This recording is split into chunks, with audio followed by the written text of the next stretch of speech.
Good afternoon, everyone. Welcome to Public Works Finance Committee meeting for July 8th, 2019. The first item of business on today's agenda is approval of the June 24th Public Works Finance Committee meetings. Anybody see any problems with that? Thumbs up. I think we can go ahead and approve that as presented. Number 2 item on today's agenda is the Dispersement Report. Sarah Banks is going to tell us what happened in June of 2019 in terms of spending money. Yep.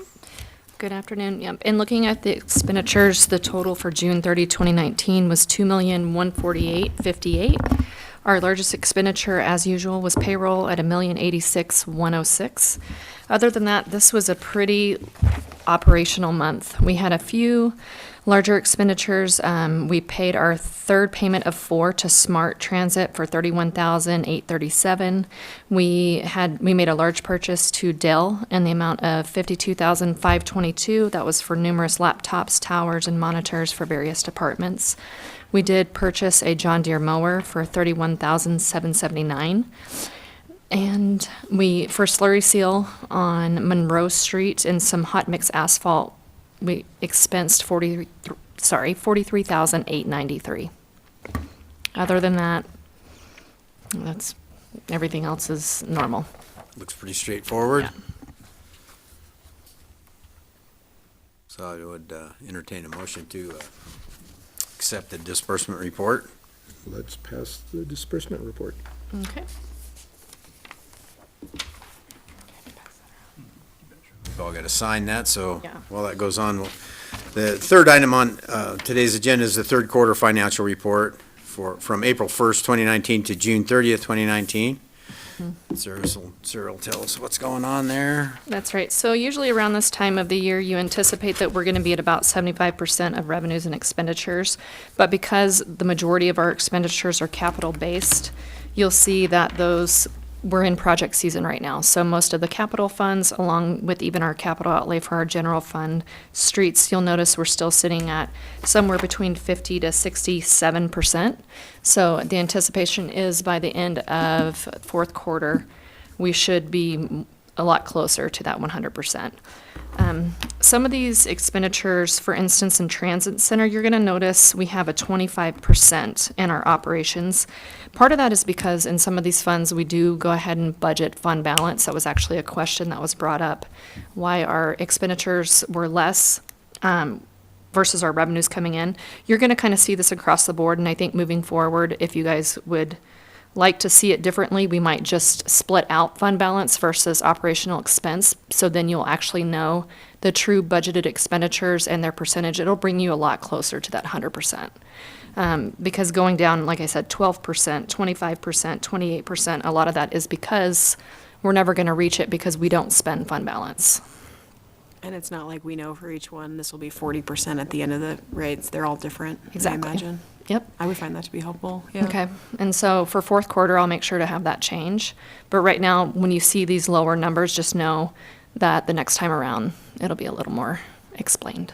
Thank you. Okay? Okay.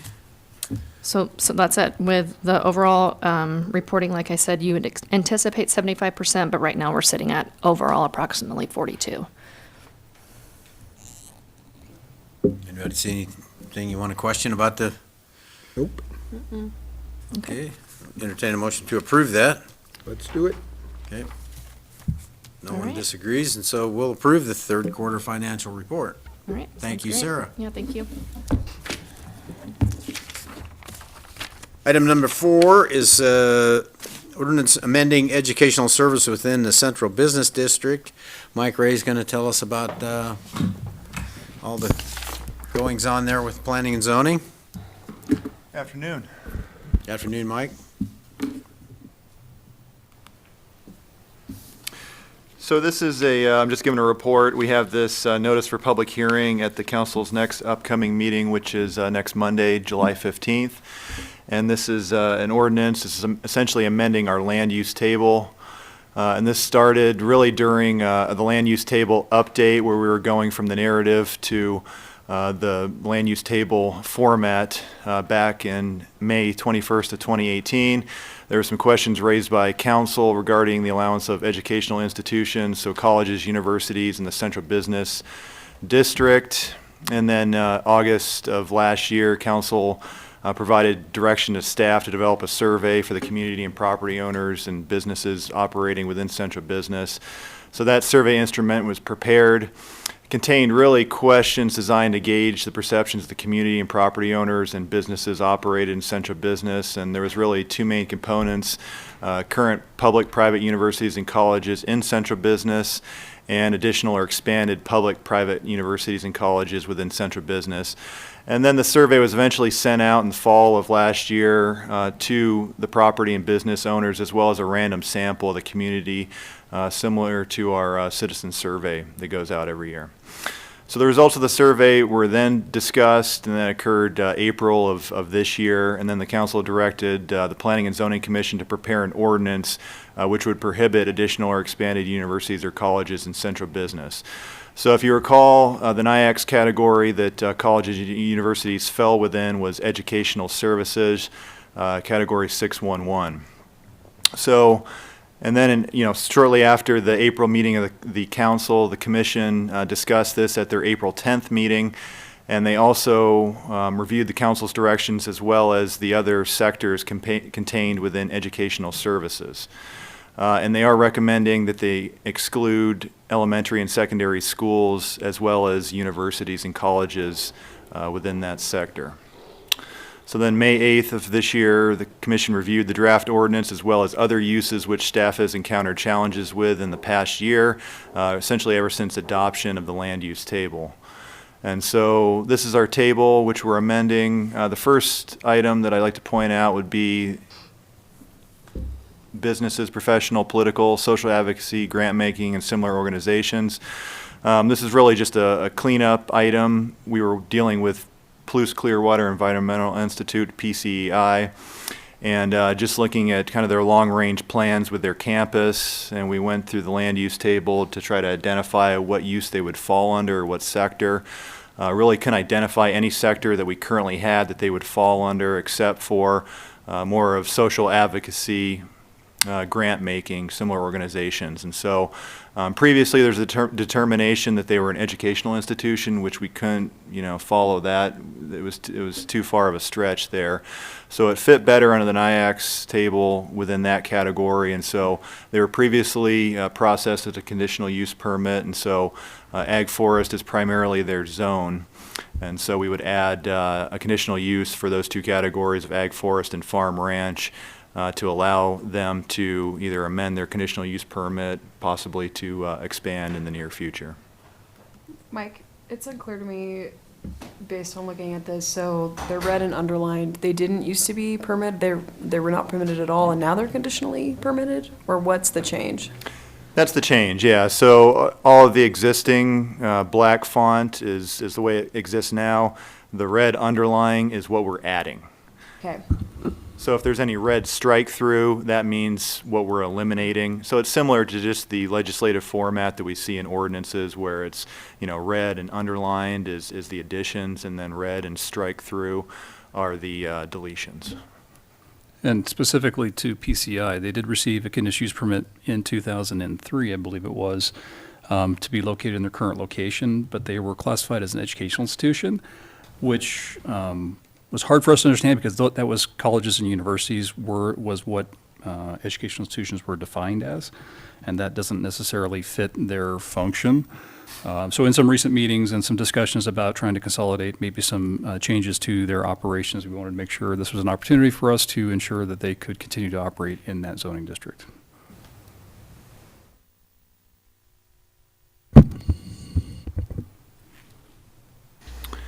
So the next item would be, really the intent of this ordinance would be educational services.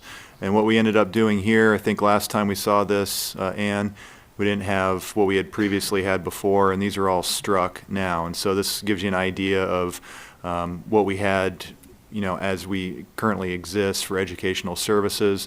And then we ended up, just for clarity and ease of use, breaking out the subcategories, so elementary and secondary schools, colleges, universities, professional schools, and then all other schools of instruction. If you recall, there are a number of other uses like karate instruction, gymnastics instruction, yoga instruction, that all fell within the all other schools of instruction category. And so if you just go across the line here, so elementary and secondary schools would be a conditional use permit, so really nothing's changing there within all the residential zones.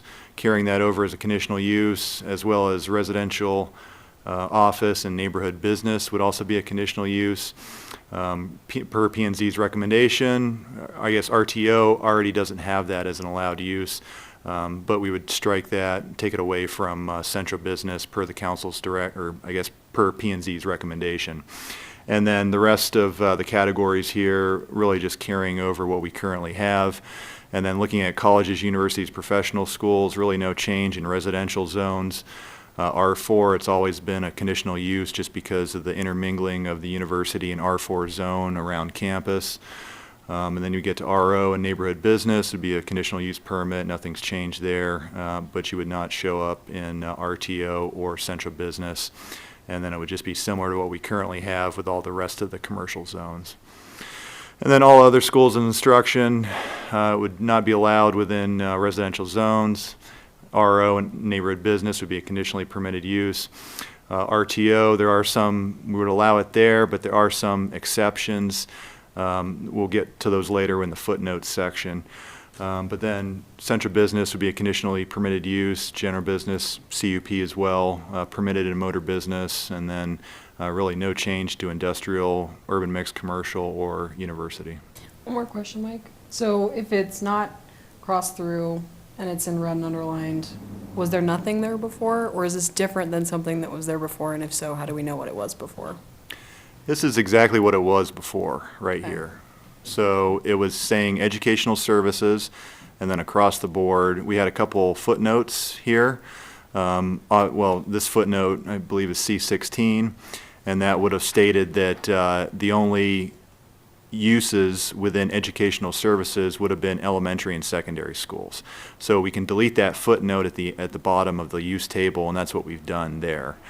But the rest of them are, yeah, this is the way it's currently exists, all these strike-throughs, because we've changed the format and broken it out into these subcategories for, just ease of use there. I get what you're saying, because it just was one before and now, okay. It was Yeah. just one before. Thank Yep, you. yep, Yeah. yep. It was Okay. just one before, and it was, we would have ended up with numerous footnotes at the bottom, and it just for ease of use, it was a lot better in this format, and so that's why we did it this way. Just out of curiosity, are there other items, I don't know what you call them, definitions that also have multiple categories in them? We just don't break them out because it's not applicable for us? So there's Yeah. a lot more than what we see. Yeah, essentially all of these NIAX sectors have subcategories to them, and that was, kind of the beauty of the NIAX system is that it really got in-depth, detailed, but wasn't necessarily, didn't get into that depth of detail with just the land use table. We didn't have to list every specific use. It was all contained within each category, and so, it was helpful to provide that detail in the subcategories, so. Thank you for the explanation. And then the next one that was more of a staff cleanup and P&Z recommendation was healthcare, so the ambulatory healthcare services. Previously, the smaller chiropractic, doctor's offices, those were included under the definition of professional offices.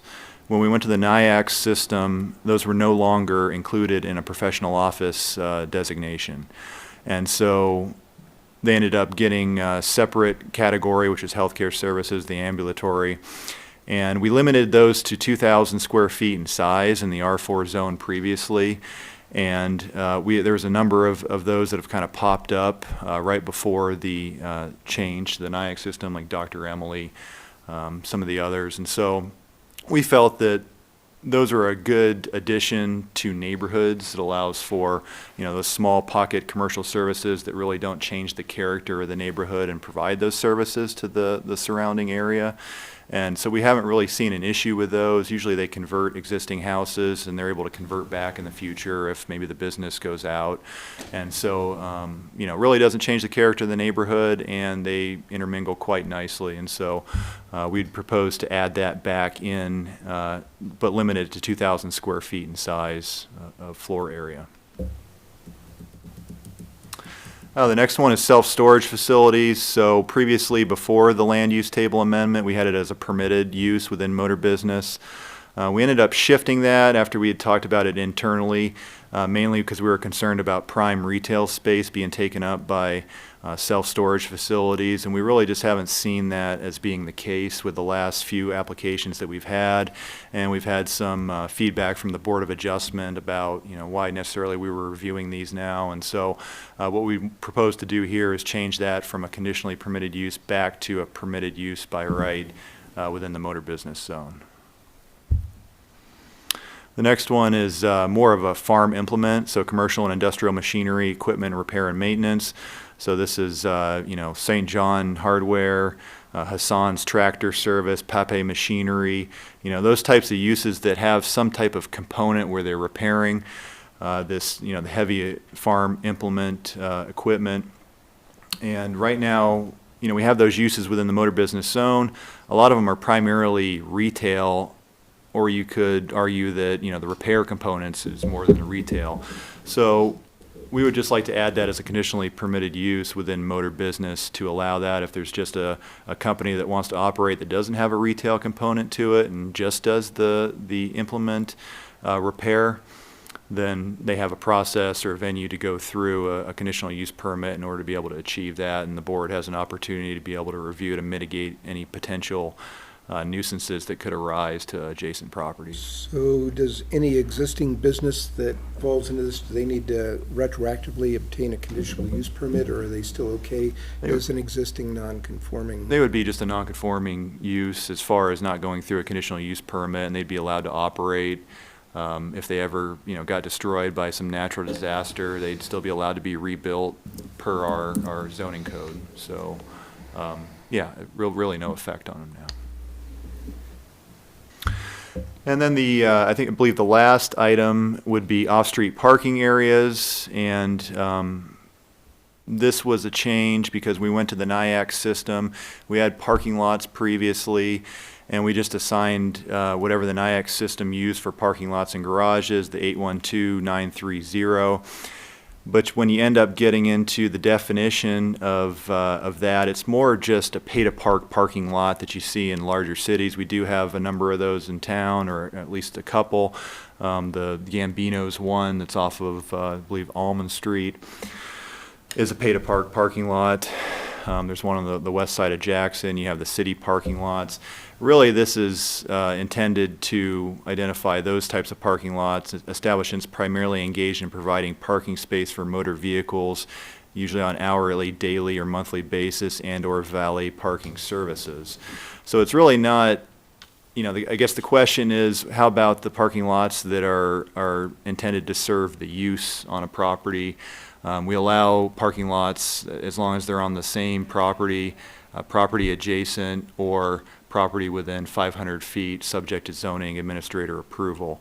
And so those are always the ancillary parking lots to a specific use, not the standalone parking lots that are more pay-to-park parking lots. And so we had this little bit of a conflict when we had the night we transferred over to the NIAC system that we needed to clarify. And so that was the reason for this. And so what we would propose to do is just add off-street parking areas, which we already have a definition for.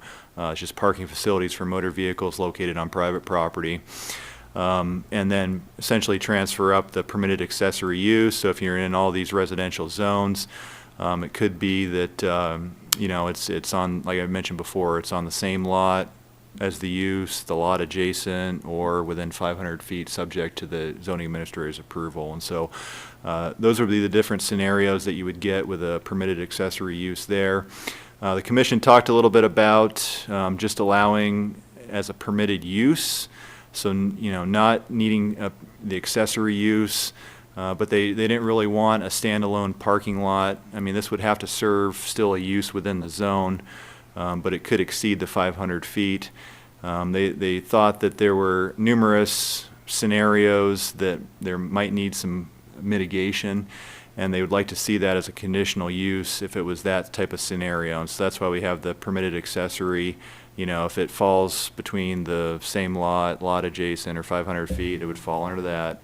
If it's outside of that, it would be a conditionally permitted use, and the commission wanted the board to review that. And so that was the recommendation they made.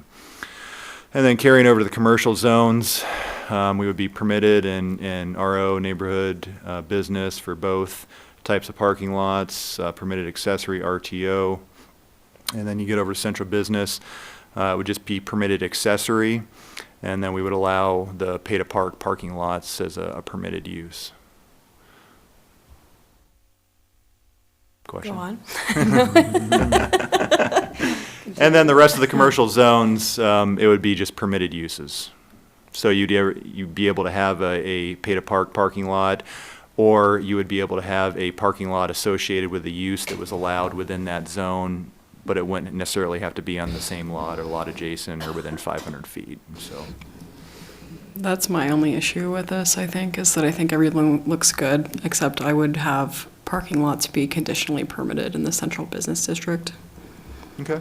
Would be my only. Yeah, I mean, if the city was ever going to construct another parking lot, I mean, they would have to go through that process, but, you know, that would be, you know, one of the implications, but I guess we don't have any strong opinions one way or the other on that. Yeah, I just think of the worst case scenario, which is like Jim Boland's giant ugly parking garage down in the central business district. You're on and my nobody. business plan? You've seen his. They need to have public art on it, too. So, I mean, yeah, you know, Jim.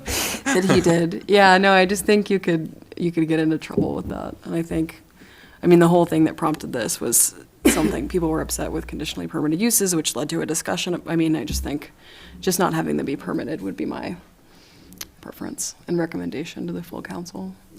Otherwise, I think everything was great. Okay.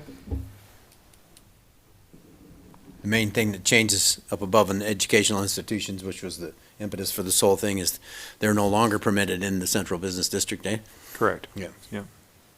Which I think is a reflection of the results of the survey that went out. Yeah, I think that's correct. And all the other things that got on are great at cleaning things up, you know. Yeah, and we knew that was going to be the case when we, on the onset of the NIAC system, that there were, I mean, it's so detailed that there were going to be some uses that we were going to need to come back and tweak. And it was just fortuitous that this amendment came along and we were able to just incorporate those, so. And then this would be, you know, the only footnote that we'd need to strike would be just this one here. And that was just for the R4, all the residential zones, when we had educational institutions, we wouldn't need to specify that it only applies to elementary, secondary, and other schools. And so we could get rid of that. So with that, staff's recommendation is to recommend forwarding the proposed ordinance for public hearing at the council's upcoming July 15th, 2019 meeting, or provide staff further direction. I think I would recommend that we forward this for public hearing at the next meeting on July 15th. Is it appropriate for us to forward it with a recommendation? Because that would be my. We can How certainly do y'all do feel that. about that? Since you had amendments you wanted to make to it, I would say that we just forward it for discussion, and then that can come out at that time Sure, as part of the hearing. if that works. Yeah. Sounds Okay. good. All right, thank you, Mike. Thank you. Okay, item number 5 on today's agenda is a request for engineering variance from the University of Idaho for the 7th Street from Elm Street to the Pittman Center. Seems like we've seen a presentation on this already, but Good afternoon, Chairman Boland, Mrs. Bala, Mr. Betke. how do you do? We are happy to be here today. As was mentioned, we're here to talk about a request for a variance on 7th Street that we received from the University of Idaho. And Bob Bovell with our engineering department is going to run you through what that looks like, and then we'll move on from there. Good afternoon. Afternoon, Bob. So just to get a brief overview of the area that we're looking at, this is the part of the University of Idaho campus. That's 6th Street there. That's Deacon. Idaho Avenue there with the bookstore and the Pittman building, Pittman Center. And of course, we're looking at 7th Street there. So the University of Idaho has been looking at this section of 7th Street for a while, wanting to beautify it, to beautify it because it is a primary entrance into the Pittman Center. The Pittman Center is pretty heavily used during recruitment activities for new students and parents and things like that. And so having this entrance be somewhat ugly or lackluster was a little bit, I don't know, embarrassing for them. And so they wanted to look at doing something to beautify it. And so they did get, recently got some funding from the State of Idaho Permanent Building Fund to do some improvements to this right-of-way. And so they paid a consultant to come up with a proposed concept. And from here, I'm going to let Tyler take over. Yeah, so as Bob mentioned, what the university would like to do is take this and create a pedestrian priority zone out of 7th Street. And so it's an area, this would not preclude the use of automobiles on the street, but rather create a zone that is more of a pedestrian priority. It is a heavily used pedestrian route from the Pittman Center into the heart of campus. As Bob mentioned, a very visible route. And this is in keeping with a lot of things that we're seeing in trying to make human scale places where there's a lot of human beings. And that's what the university is trying to do here. This street is city-owned right-of-way. Many of the rights-of-way on the university campus are city-owned. We have a maintenance agreement with the university where we make an annual payment to the university for the maintenance of the city rights-of-way within the university campus. And so that's why this is here for a variance to the city, because the city of Moscow actually owns the rights-of-way. We do have a water line in this stretch and a sewer line that we will be working with the university closely because we'll want to replace them in conjunction with this project. We have a 70-plus-year-old cast iron water line that goes through here, and then we have a sewer line that it would be wise for us to get out before they put in a nice investment like this over the top of them, and so we'll be working closely with them on that. So as I mentioned, the stretch will remain open to vehicles. There will be access to the alley and then access on Elm Street. This was taken to the Transportation Commission at their June 13th meeting, and the Transportation Commission recommended that the city, or they recommended support of the university's variance request. And the staff recommendation is also that the city support this variance request. We think that it's in keeping with the nature of the use of this facility, and we don't see it causing issues for the city. We have run this by our emergency services to get their opinion on this and make sure that they didn't feel like it would cause them any trouble in responses to campus. And we also conducted a review of some of the detour routes that are commonly used on campus for special events, other necessary road closures, and we don't see this causing any sort of undue stress on that system. So with that, we would stand for any questions y'all might have. Is there going to be any parking? There are 5 parking stalls that are associated with this, and those parking stalls get updated. Ray Pankoff, the Director of Architecture and Engineering Services, is here today, and he could answer any questions or speak more to the project if you'd like him to. Yeah, I'm kind of surprised for pedestrian priority area and looking as nice as it does, the drippy cars of oil and antifreeze would be allowed on it. There were some parking. There are some existing parking stalls along here that they did look at potentially moving those over onto Elm Street, but Elm Street did the parking in front of that building on Elm Street got stripped intentionally for the police or for the fire response apparatus, and so they did look at trying to move that parking, and it didn't work out. Wasn't gonna work. Yeah. At least not on Elm Street. Yep. So, yeah, I was just thinking of the main pedestrian throughput there between Elm and Alley. But it seems like kind of a shame to park cars there when it looks so inviting for pedestrians. Yeah. Maybe we should invite Ray up to talk about it. Come on. Yeah, come up and sit at the table and speak into the microphone. And smile at the camera. You're on TV, did you know that? Hold up your right hand. Well, thank you for inviting me forward. As Mike, as they've indicated, my name's Ray Pankoff. I'm with the University of Idaho, Architectural Engineering Services. Specific to the question of parking, there are 5 existing stalls on that stretch of 7th Street right now. 2 of them are general residential stalls assigned to the Greek residential community. There is 1 accessible, universal accessible stall, and there are 2 service stalls intended to provide space for facilities and Sodexo to service the Pittman Center. In looking at them, at those stalls, we have come to the conclusion that we need to retain the 2 service stalls.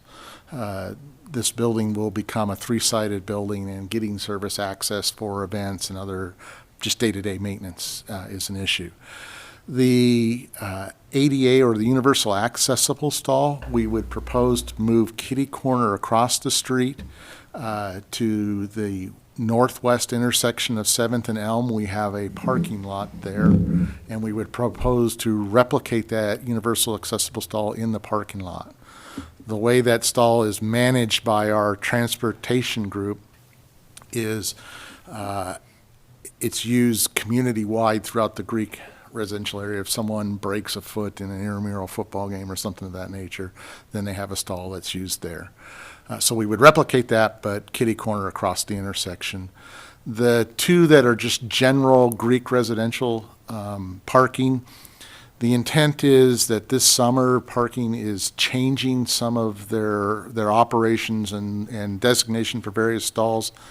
They will be creating, and I apologize, I don't have the right number right in front of me, but it's on the order of 20 to 25 additional stalls that are purple stalls for the Greek residential neighborhood. So these 2 would then go away, so we would be creating the 20 to 25 less 2, so we would be up 18 to 23. Yeah, so it sounds like with the service stalls, they might not be there at all most of the time, transient.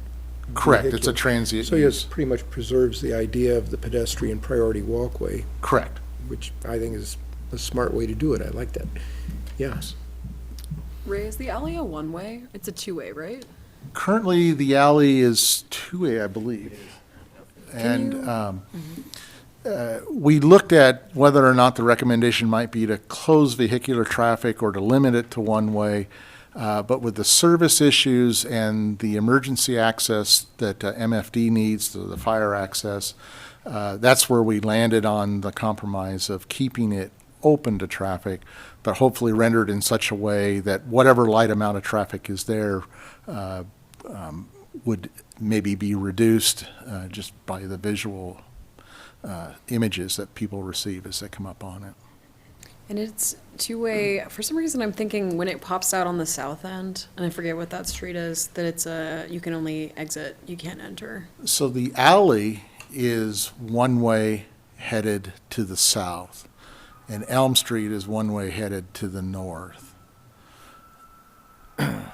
So that would remain. We don't propose any changes there. Okay. Was that your question? So it is a one-way? That's, The alley and Elm Street. that's what I'm asking. Yeah, the alley is The a mall one-way. itself is 2 ways, what they're talking about. Yeah, 7th Street west of Elm is 2 ways. The alley itself, just by direction, becomes default 1 way, doesn't it? Yes. I think most of the stalls behind the fraternities and sororities are kind of aligned for one-way southbound traffic, but I think as you get kind of in the parking lot of the Pittman Center, it becomes somewhat two-way circulation lanes in the parking lot. That's right. And so I think that's maybe what confuses it a little bit on the entry right from 6th Street, as you do get two-way traffic at the Pittman parking lot, and then, but it really is intended and designed and probably signed, but I don't It know is. that for sure, that it's one-way southbound from Southbound one-way. the parking lot. That's what I remembered, so, yeah. I think it's an attractive addition to the area. Could really make a difference. Yeah, as Turned it into indicated, an outdoor event space, pretty much, you know? correct. So maybe some of those special events would happen here rather than being dispersed through the neighborhood. And as indicated, the intent is to better tie that entrance of the Pittman Center back to the core of campus. So since this is a city street, then would outdoor events have to apply for a permit, just like a downtown street closure event? Do you guys have any other questions for Ray? Okay. Thank you. All right, thank you. Yes, it would, there'd be, just our right-of-way use, block party event, our event closure would be applicable within any city right-of-way. So the city would still control that. Yeah, we'd still take a look at any of those. I don't know if, Bob or Tyler, if you recall, so we've had traffic calming projects on Deacon and Six that have kind of unusual improvements in the public right-of-way. Have we had agreements that have accompanied those for the maintenance of those facilities and making sure that that we aren't going to assume responsibility for some of these? I mean, not that we object, and I'm sure the university wouldn't have a problem, but some of the kiosk and the covered biking and the bollards or the banner poles that they are installing, that we will not assume any responsibility for maintenance of those. I know it's probably covered underneath the maintenance agreement, but should that agreement go away, maybe part of this variance, we should have an agreement that states the university will be responsible for maintaining these enhanced improvements. I don't recall there being any agreement with those. I do know that when the one in front of the LLC on 6th Street got damaged by a vehicle, the city didn't participate at all in the repair of that. So, Under our current maintenance agreement, they're responsible for all maintenance involved, but, if it was something that we wanted to consider in case that or I guess at the time that the maintenance agreement went away, we could maybe have some sort of provision that way, but. Just thinking of any other private parties that may wish to do something like this and making it clear that we don't inherit additional liability for maintenance of these improvements long-term. Yeah. I mean, it's something we can consider. I don't know, I'm trying to think of where else we would have a request for a private party to do something with a public right-of-way that we would allow. I mean, this is, the maintenance agreement with the university has been a long-standing maintenance agreement with another public entity based on their desire to. But you could have I a guess subdivision that potentially- wants to have a brick treatment entry in the street or some other elements or an entry feature in a private subdivision, and we wouldn't want to retain responsibility for maintenance of those types of enhanced improvements. That Yeah, are above I'm and beyond. just thinking, unless they took over maintenance ubiquitously of the street system, I don't know that we would allow some sort of small visual feature to be added, but yeah, it's something we could consider. So yeah, the recommended, so what we're asking the committee to do is to move this along, so we'd be either recommending the approval of the university's variance agreement or provide staff with further action. Yeah, it looks nice. I think we I'd gotta move along with a recommendation of thumbs up. agree with that. Okay. Consent on regular, It seems like this can be a consent agenda item to me. I would think so. Okay, Great. Thank you. appreciate it, thank you. Thank you very much. And that's everything on today's Public Works Finance agenda. Thank you, everyone, for coming. Entertain a motion to adjourn. Be entertained. Is there a third meeting? I didn't know. Third, yeah. Is there another one?